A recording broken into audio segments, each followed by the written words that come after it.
নমস্কার বন্ধুরা, আজ আপনারা শুনবেন শীর্ষেন্দু মুখোপাধ্যায় রচিত সম্পূর্ণতা। ঠিক পুরুষের মতো গলায় একজন বয়স্কা নার্স চেঁচিয়ে ডাকছিল, অমিতাভ গাঙ্গুলি কে? অমিতাভ গাঙ্গুলি। বাবার মুখ নোয়ানো, হাতের ওপরে থুতনি রেখে বোধহয় চোখ বুজে আছে। ডান গালে স্টিকিং প্লাস্টারে সাঁটার তুলোর ঢিবি। ডাক শুনে মুখ তুলে সৌমিকের দিকে তাকালো। সৌমিক উঠে দুপা এগিয়ে থতমত গলায় বলে, এই যে এখানে। নার্স হাতের কাগজটার দিকে চোখ রেখেই বলে, ক্যান্সার, 3rd স্টেজ, কিছু করার নেই। তাহলে? সৌমিক প্রশ্ন করে। উত্তর অবশ্য পায় না। নার্স পরের নাম ধরে ডাকছে, নওল কিশোর ওঝা। বাবা ওঠে। কি বলল? সৌমিক যথার্থ বুদ্ধিমানের মতো বলে, কত ভুলভাল বলে ওরা, এর রোগ ওর ঘাড়ে চাপিয়ে দেয়। 3rd স্টেজ না কি যেন বলছিল? বাবা ধীরে ধীরে বলে, রোগটা প্রাইমারি স্টেজে আছে আর কি, ওষুধ পড়লেই সারবে। হাসপাতালের বাইরে এসে সৌমিক বলে, ট্যাক্সি নেব বাবা? ট্যাক্সি কেন আবার? 3 নম্বরে উঠে শেয়ালদা চলে যাব। শেয়ালদার হোটেলে ফিরে বাবা তার প্যান্ট ক্রিজ ঠিক রেখে যত্নে ভাঁজ করল। হ্যাঙ্গারে টাঙালো জামা। লুঙ্গি পরতে পরতে বলল, 3rd স্টেজ মানে কি প্রাইমারি স্টেজ? হ্যাঁ। তবে যে বলছিলি ওরা ভুলভাল বলছিল। সৌমিক অত বুদ্ধি রাখে না। তাছাড়া তার নিজেরও বুকের ভিতরে একটা কি যেন উথলে পড়ছে। 3টে বোন বিয়ের বাকি, 2 ভাই স্কুলে পড়ে। তার নিজের বিয়ে পাশ করতে এখনো 1 বছর, যদি আদৌ পাশ করে। এবং এই অবস্থায় বাবাজি বোধহয় চললেন। 2 গাল রবারের মতো টেনে হাসল সৌমিক। বলল, না না, 3rd স্টেজই বলেছে। তার মানে? বাবা বিশ্বাস করেছে। কোঁচকানো কপাল হঠাৎ পরিষ্কার হয়ে গেল। বিছানায় পা তুলে আসন পিড়ি হয়ে বসে বলল, যদি প্রাইমারি স্টেজই হয় তবে হোটেলের টাকা গুনে এখানে থাকি কেন? আমাদের চা বাগানে ফিরে যাই চল। দরকার মতো জলপাইগুড়ি কি কুচবিহারে গিয়ে চিকিৎসা করালেই হবে। ডাক্তারকে বলে নিই? কালই বলো। আমি বরং শিয়ালদায় আজই খোঁজ নেই, যদি পরশুর রিজার্ভেশন পাওয়া যায়। তাড়াহুড়োর কি আছে? এসেছি যখন ট্রিটমেন্টটা করিয়েই যাব। কলকাতার মতো ব্যবস্থা কি মফস্বলে হবে? বাবা ডানগালের তুলোটা একটু চেপে ধরল। সৌমিক জানে তুলোয় ঢাকা আছে একটা ঘা। ঘায়ের ভিতর দিয়ে পচন। ক্রমশ গালের মাংস খসে খসে পড়বে। প্রথম ব্যাপারটা সন্দেহ করেছিলেন একজন ডেন্টিস্ট। বাবার কষের অকেজো দাঁতটা উপড়ে ফেলে সৌমিককে আড়ালে ডেকে বললে, দাঁতটা তুলে বোধহয় ভালো করলাম না। দেয়ার ইজ সাম পিকুলিয়ার শোর। একবার কলকাতায় নিয়ে গিয়ে বড় ডাক্তার দেখাবেন। সৌমিক জিজ্ঞেস করল, কেন? সন্দেহ হচ্ছে ক্যান্সার। জলপাইগুড়ির বড় ডাক্তারও সেই একই কথা বলে। কলকাতায় নিয়ে যান, না হলে শিওর হওয়া যাবে না। গাঙ্গুটিয়া চা বাগান থেকে সৌমিক তার বাবাকে নিয়ে কলকাতায় এসেছে নিশ্চিত হওয়ার জন্য। আজ নিশ্চিত হওয়া গেল। 3rd স্টেজ মানে প্রাইমারি স্টেজ নয়। সৌমিক জানে, বাবা জানে না। পরদিন বাবাকে হোটেলে রেখে একা হাসপাতালে গেল সৌমিক। বহু কষ্টে দেখা করল ডাক্তারের সঙ্গে। ডাক্তার সব শুনে হাসলেন। হাসপাতালে রেখে লাভ কি? সারবার হলে নিশ্চয় রাখবার চেষ্টা করতাম। যে কয়দিন বাঁচেন আপনার বাবাকে আপনাদের কাছেই রাখুন। যা খেতে চান দিন, যা যা করতে চান সব করতে বলুন। Make him happy. হাসপাতালের একাকিত্বে শেষ কটা দিন কেন কষ্টের মধ্যে ফেলে রাখবেন? আমাদের কিছু করার নেই। আপনি শিওর যে এটা ক্যান্সার? ডাক্তার হাসলেন। ইচ্ছে করলে আপনি আর কাউকেই কনসাল্ট করতে পারেন। ডক্টর মিত্রকে দেখান। আমি চিঠি লিখে দিচ্ছি। অবশ্য দেখানোটা সান্ত্বনা মাত্র। রাতে খাওয়ার সময় বাবা অনুযোগ করতে থাকে, এরা একেই বিচ্ছিরি খাবার দিচ্ছে, তাও তুই মাছটা ফেলে রাখছিস, ভাত তো কিছুই খেলি না, এখানে এসে 7 দিনে কত রোগা হয়ে গেছিস, ভালো করে খা। বাবা, কাল একজন স্পেশালিস্টের কাছে যাব। কেন? ডক্টর মিত্রের খুব নাম, দেখি কি হয়। প্রাইমারি স্টেজ যখন, অত ব্যস্ত হওয়ার কি আছে, দেখানো ভালো। অসুখটা ওরা কি বলছে, নালি ঘা তো? হ্যাঁ, তাই তো বলছে। ঘাবড়াচ্ছিস কেন? বাবা তার গলা ভাত আর ঝোল দিয়ে চটকানো কাঠের বাটিতে চুমুক দিয়ে বলে, কি খারাপ রান্না এদের, কিচ্ছু গেলা যায় না। তোর মা যে সেদ্ধ ঝোল রাঁধে, তারও কেমন ভালো স্বাদ। বাবা শমিকের দিকে চেয়ে থাকে, তারপর আস্তে আস্তে বলে, কাল তোকে রামদুলাল স্ট্রিটের সেই দোকানটায় নিয়ে যাব, কখনো তো খাসনি, দেখিস কেমন ভালো সন্দেশ করে ওরা, আমরা ছাত্রজীবনে দল বেঁধে গিয়ে খেয়ে আসতাম। গতকাল নার্সটা চেঁচিয়ে বলেছিল ক্যান্সার, বাবা কি সেটা শুনতে পায়নি? বায়োপসি কেন করানো হলো তাও কি বাবা জানে না? নাকি সব জেনে বুঝে বাবাও অভিনয় করে যাচ্ছে? পরদিন সন্ধেবেলা ডক্টর মিত্রের বিশাল বাইরের ঘরে বাপ বেটায় বসে আছে। ডাক্তার টেনিস খেলতে গেছেন, আসবেন। স্লিপে নাম লিখে বেয়ারার কাছে দিয়ে বসে অপেক্ষা করছে আরও 10-12 জন লোক। 32 টাকা ফি দিতে পারে এমন কয়েকজন। শমিক বাইরে একবার সিগারেট খেতে বেরিয়েছিল। কি সুন্দর বাড়ি, সিনেমায় এরকম দেখা যায়। সামনে লন, গাড়ি বারান্দা, লবি, পেতলের ভাসে সব অদ্ভুত গাছ। লনের ঘাস এদেশের ঘাসই নয়। সিগারেট ধরিয়ে চারদিকটা দেখছিল।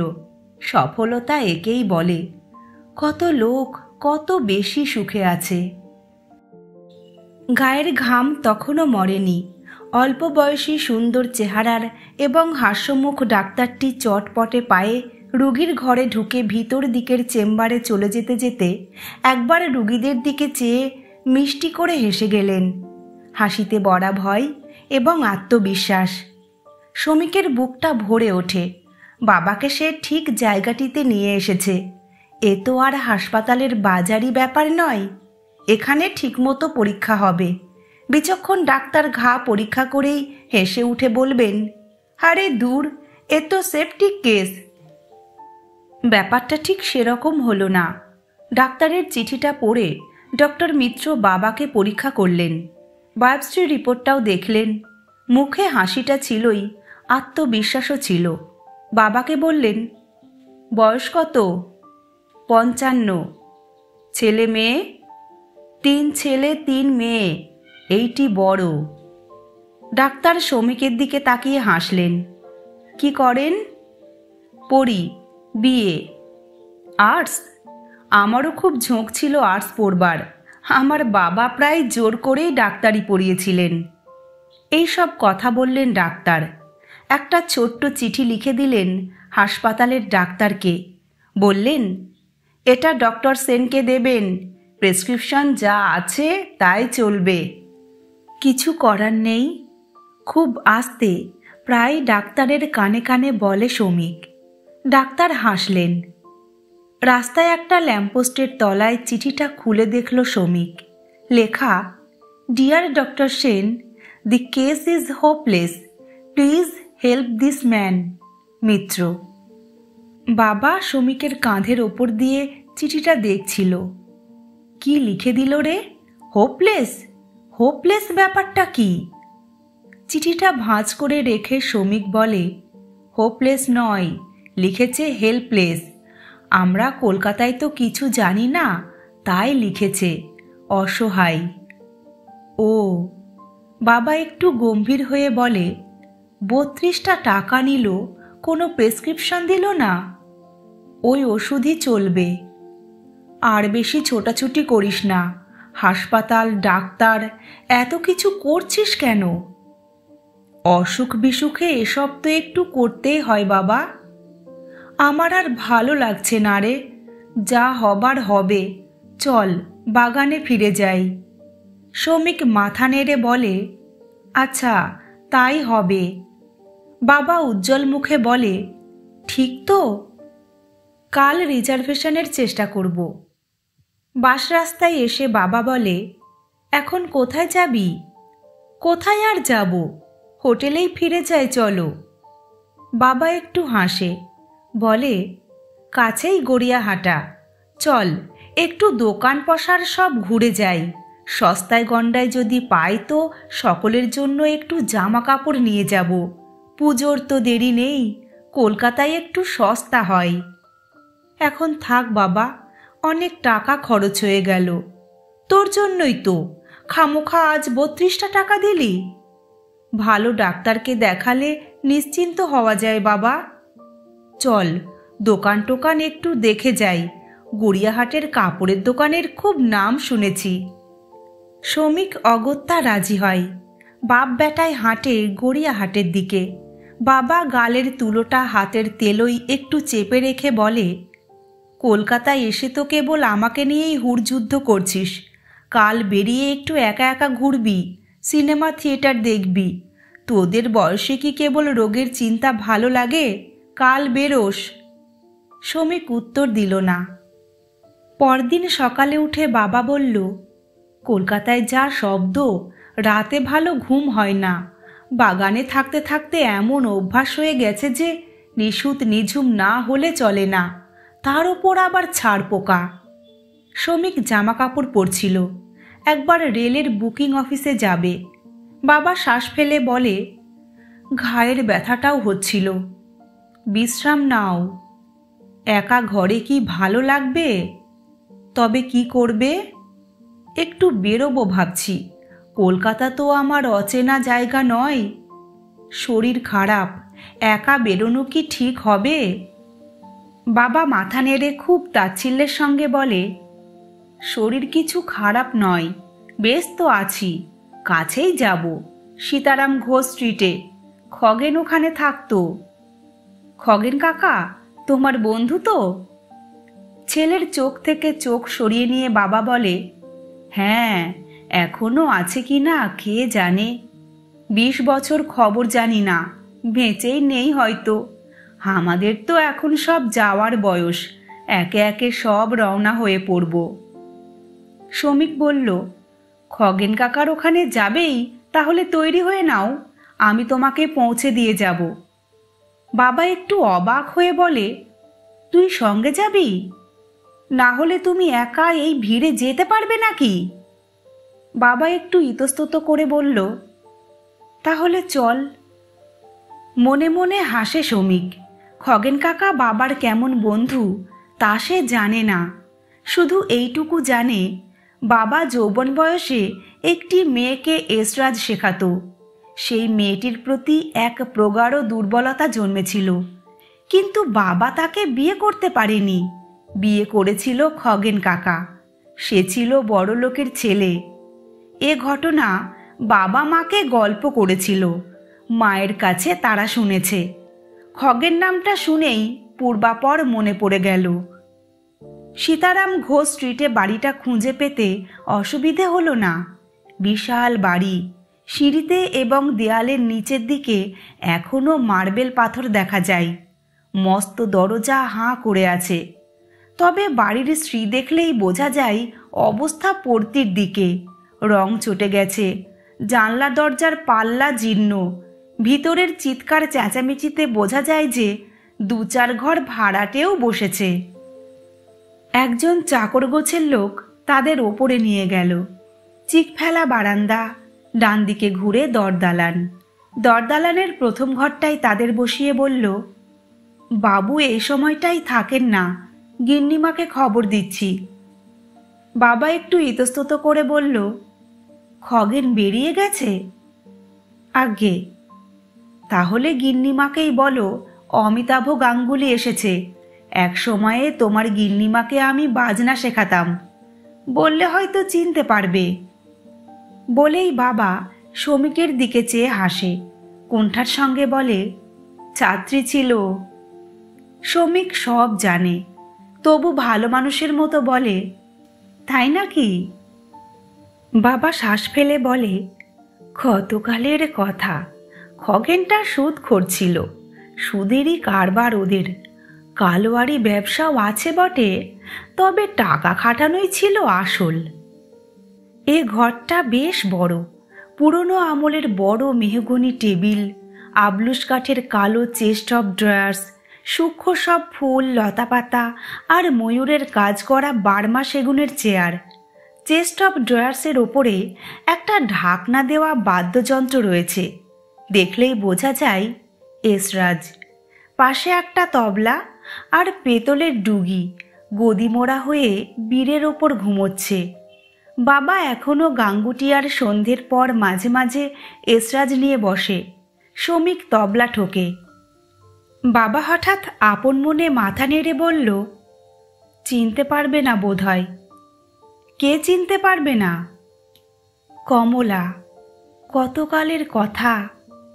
বলে বাবা অপ্রতিভ মুখখানা ফিরিয়ে নেয়, গালের তুলোটা হাতের তেলোয় চেপে ধরে, বলে, চেহারাটাও পাল্টে গেছে। নিচের তলায় ভাড়াটেদের গলার শব্দ হচ্ছে, কিন্তু ওপর তলাটা নিস্তব্ধ। সম্ভবত এ বাড়িতে লোকজন বেশি নেই। একটা ধূপধুনোর গন্ধ আসছিল। একবার একটু পুজোর ঘণ্টা নাড়ার শব্দ এলো। বাপ বেটাই বসে থাকে মুখোমুখি।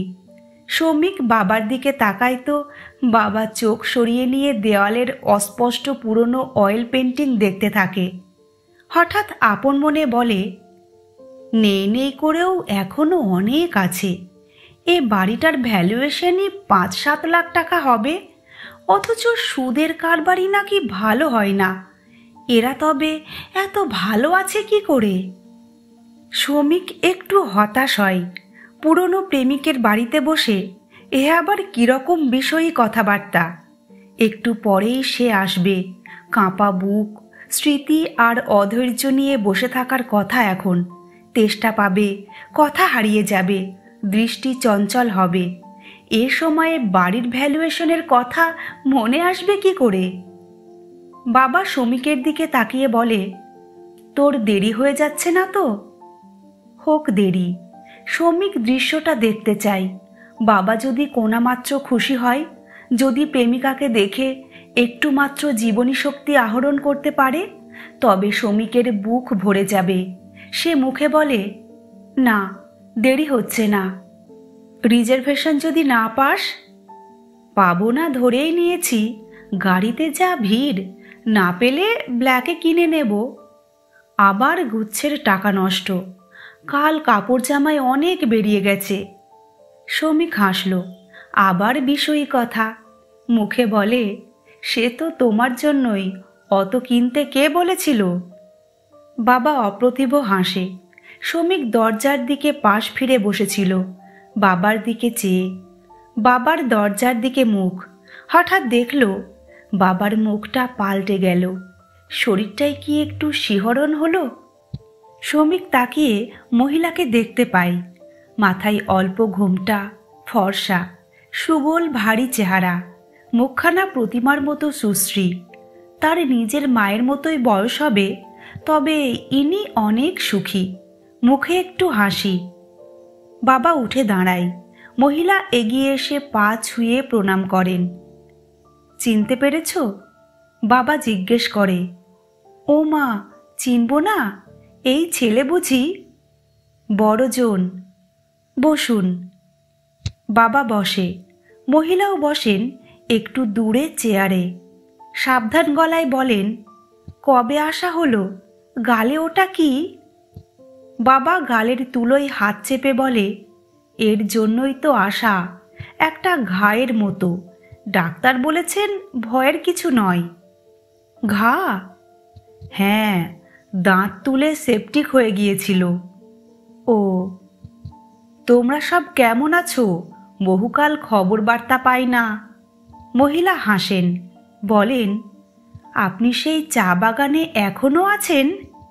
হ্যাঁ, ওখানেই তো জীবন শেষ করে ফেললাম। মহিলা একটা শ্বাস ফেললেন। হ্যাঁ, জানি সবই। বাবা একটা গলা খাকারি দিয়ে বলে, খগেনের এখন চলছে কেমন? ওই একরকম। বাবা হেসে বলে, খুব বাবু মানুষ ছিল। সেই কোঁচানো ধুতি, গিলে করা পাঞ্জাবি আর 32 জোড়া জুতো এখনো চালাচ্ছে। চুলে কলপ টলপ দেয় না। মহিলা মুখে আঁচল তুলে হাসি ঢাকেন, মৃদুস্বরে বলেন, কলপের দরকার হয় না, টাক পড়ে গেছে। পড়ারই কথা বলে বাবা গম্ভীর হয়ে যায়। এসরাজটা ইঙ্গিতে দেখিয়ে বলে, এখনো বাজাও?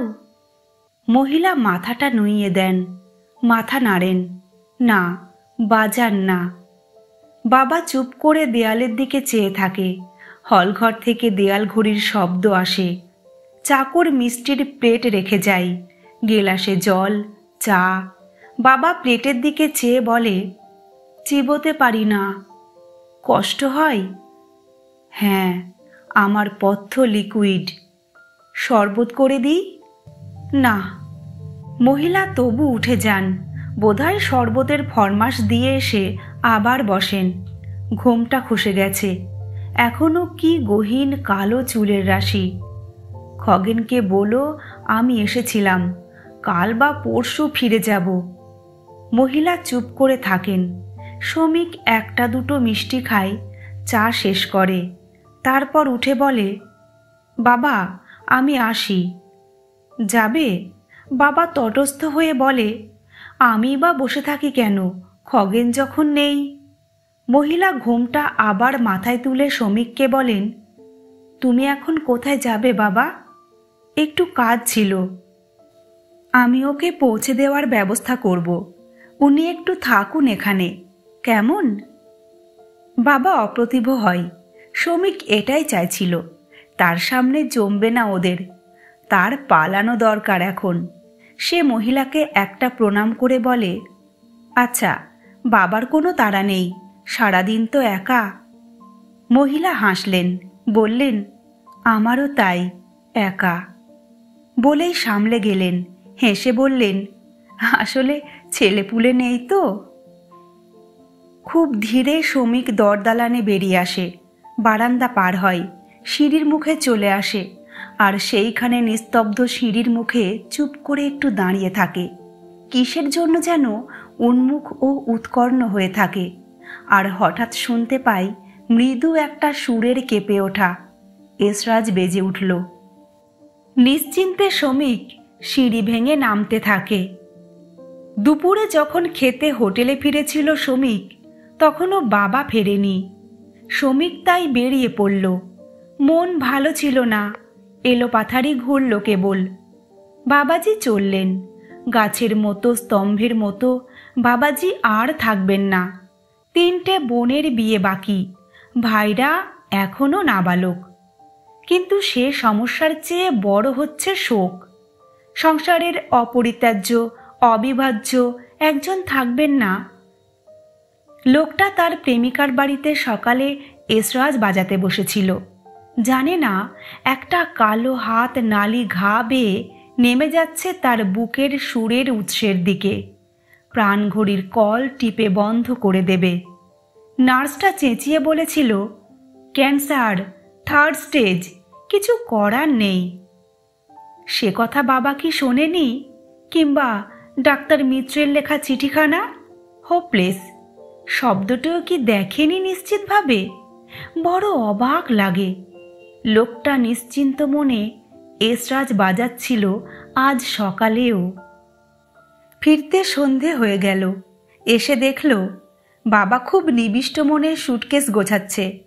তাকে দেখে আনন্দিত স্বরে বলে, আয়, কোথায় ছিলি? ঘুরছিলাম। তুমি দুপুরে ফেরোনি? না, ছাড়ে নাকি? দুপুরে খাওয়ালো, ঝোল ভাত মেখে নরম করে দিল, ঘোল টোল, শরবত, ফলের রস, কত কি। শ্রমিক হাসে, বলে, ভালো। বাবার মুখের একটা রক্তাভা। একটু বুঝি হালকা পলকা তার মন। একটা হাওয়া এসে মনের ওপরকার সব ধুলো উড়িয়ে নিয়ে গেছে। বলল, একটা রাগ শেখাচ্ছিলাম সেই কবে, পুরোটা তখনও তুলতে পারিনি। হঠাৎ বিয়ে হয়ে গেল, আর শেখা হয়নি। আজ সারাদিন সেটা শিখিয়ে দিয়ে এলাম। ও, অসম্পূর্ণ একটা কাজ সম্পূর্ণ হলো। খগেন কাকার সঙ্গে দেখা হয়নি? বাবা একটু গম্ভীর হয়ে বলে, না, সে নাকি অনেক রাতে ফেরে। আমি আর বসলাম না, রাত হয়ে যাচ্ছিল। রিজার্ভেশন পেয়েছি বাবা, কালকের। পেয়েছো? বাহ, নিশ্চিন্ত। বলে বাবা খুব খুশি হয়, বলে, সব দিক দিয়েই ভালো হলো, কি বলিস? হ্যাঁ বাবা। বাবা খুব একরকম উজ্জ্বল হাসে। বিছানার ওপর ছড়ানো নতুন কেনা শাড়ি, প্যান্ট আর শার্টের কাপড়, টুকটাক নানান জিনিসের দিকে মমতা ভরে তাকিয়ে থাকে বাবা। বলে, জিনিসগুলো খারাপ কিনিনি না রে, সবাই খুশি হবে। শ্রমিক একটু দুষ্টুমি করে বলে, কিন্তু অত দামি জিনিস কিনেছ, অত দামি জামা কাপড় তো আমরা কখনো পরি না বাবা।